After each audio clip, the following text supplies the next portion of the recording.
नमस्कार दोस्तों, आपका स्वागत करता हूं आप ही के यूट्यूब चैनल में। सो फ्रेंड, आज हम लोग यहाँ डिस्कशन करने वाले हैं अबाउट एवेंटल लिमिटेड शेयर के बारे में डिस्कशन करेंगे। बिकॉज कंपनी की तरफ से आ रहा बहुत important update regarding right issue को लेकर के यहाँ पर इंपॉर्टेंट अपडेट आ रहा है। तो इन सभी चीज़ों को हम लोग अभी डिस्कस करेंगे, साथ साथ कंपनी का फंडामेंटल पार्ट को भी चेक करेंगे। तो चलिए स्टार्ट करते हैं।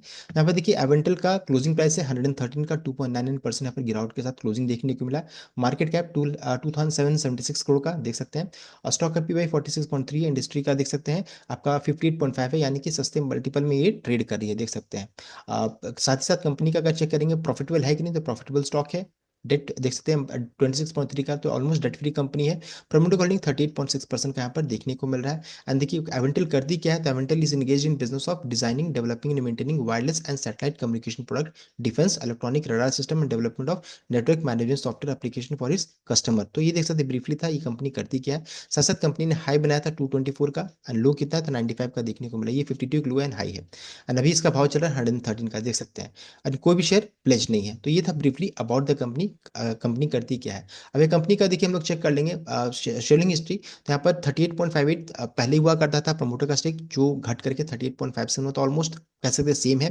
फाइव का स्टेक जो रहता है 0.18 से बढ़ करके 0.48 हुआ है। डीआई का स्टेक जो रहता है 0.92 से घट करके 0.43% यहाँ पर देखने को मिल रहा था। एफआई ने यहाँ पर खरीदा है, डीआई ने बेच दिया है। एंड पब्लिक का स्टेक यहाँ पर 60.33 से बढ़ करके 60.52 देखने को मिल रहा है। तो यहाँ पर नेगेटिव क्या हो गया कि यहाँ पर सबसे ज्यादा देखिए यहाँ पर पब्लिक का स्टेक देखने को मिल रहा है। साथ साथ कंपनी का अगर हम लोग रिजल्ट को चेक करेंगे, रिजल्ट कैसा है, तो चलिए रिजल्ट को चेक कर लेते हैं कि अभी जो रिजल्ट आया कैसा आया है। तो यहाँ देखते हैं कंपनी का रिजल्ट बताया जा रहा है। सो लास्ट ईयर से कंपेयर करेंगे तो देखिए सेल्स 41.71 से बढ़ करके 49.14 हुआ है। तो सेल्स बढ़ा है साल दर साल, लेकिन क्वार्टरली प्रीवियस क्वार्टर से कंपेयर कीजिएगा तो 70.44 से घट करके 49.14 देखने को मिल रहा है। साथ साथ अगर नेट प्रॉफिट को चेक करेंगे तो लास्ट ईयर से कंपेयर कीजिए तो 13.08 से घट करके 7.36 हो गया। एंड क्वार्टरली बेसिस प्रीवियस में चेक कीजिएगा तो 20.90 से घट करके 7.36 देखने को मिला। तो रिजल्ट जो रहता है एवेंडल का उतना बढ़िया नहीं यहाँ पर देखने को मिला, नेगेटिव साइड में देखने को मिला है। अब आगे बढ़ते हैं, चलिए चेक कर लेते हैं कंपनी का जो आज अपडेट आ रहा है उसको चेक कर लेंगे। तो यहाँ देख सकते हैं कंपनी की तरफ से मई 1 को यानी आज के दिन में राइट इशू को लेकर के इंपॉर्टेंट अपडेट आ रहा है। यहाँ पर देखिए बताया जा रहा है कि सबसे पहला चीज कि यहाँ पर इशू का जो प्राइस है वो है 40 रुपये 40 रुपीज पर शेयर का। देखिए 40 पर IT share including premium of 38 पर आईटी शेयर।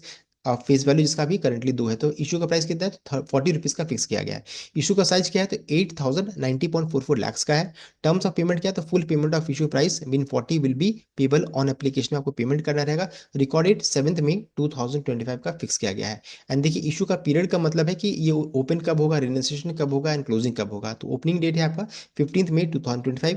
और मार्केट रिजिस्ट्रेशन देखिए कब होगा, तो मई 20 को देखने को मिलेगा। एंड राइट इशू क्लोजिंग क्या है, तो 22 मई को ये इशू क्लोज हो जाएगा। साथ साथ देखिए बहुत सारा और इंपॉर्टेंट अपडेट है। एलिजिबल इक्विटी शेयर होल्डर जो रहा are requested to ensure that registration through of market transfer is completed in such a manner the rights entitlement are credited to demat account of the renouncees on or prior to the issue closing date. ये भी update साथ में आ रहा है। उसका एक और important update है कि ये कंपनी जो रहता है और बोर्ड और duly authorise committee thereof will have the right to extend the issue period as it may determine from time to time, but not exceeding 30 days from issue opening date, inclusive of the issue opening date. Further, no withdrawal of applications shall be permitted by any applicants after the issue closing date. तो यहाँ पर कहने का मतलब है कि company जो होता है इशू का पीरियड को एक्सटेंड कर सकती है, बढ़ा सकती है, लेकिन अगर इशू क्लोज हो जाएगा तो फिर आपको परमिट नहीं दिया जाएगा कि आप इसे विड्रॉ कर पाइएगा। और साथ साथ देखिए एंटाइटलमेंट रेशियो फिक्स किया गया है कि अगर आपके पास 121 शेयर्स हैं उसके बदले में आप 10 आरई शेयर्स के लिए आप एलिजिबल है, उसके लिए आप अप्लाई कर सकते हैं। साथ साथ ये भी बताना चाहूंगा कि अगर आपके पास 61 शेयर्स भी है तब भी आप यहाँ पर 5 आरई शेयर के लिए आप एलिजिबल है, उसके लिए आप अप्लाई कर सकते हैं। 31 शेयर्स अगर आपके पास रहेगा तो 2 आरई शेयर के लिए आप एलिजिबल है, उसके लिए आप अप्लाई कर सकते हैं। लेकिन यहाँ सबसे इंपॉर्टेंट चीज क्या है कि 121 के मल्टीपल में यहाँ पर शेयर को रखने का कोशिश किए ताकि आपको इस कॉर्पोरेट डिविडेंड का फुल बेनिफिट मिले। तो देख सकते हैं ये कंप्लीट अपडेट यहाँ पर राइट इशू को लेकर के यहाँ पर बताया जा रहा है। तो ये था कंप्लीट अपडेट। आई होप आप लाइक कीजिएगा, शेयर कीजिएगा, चैनल को सब्सक्राइब कीजिएगा। Thank you.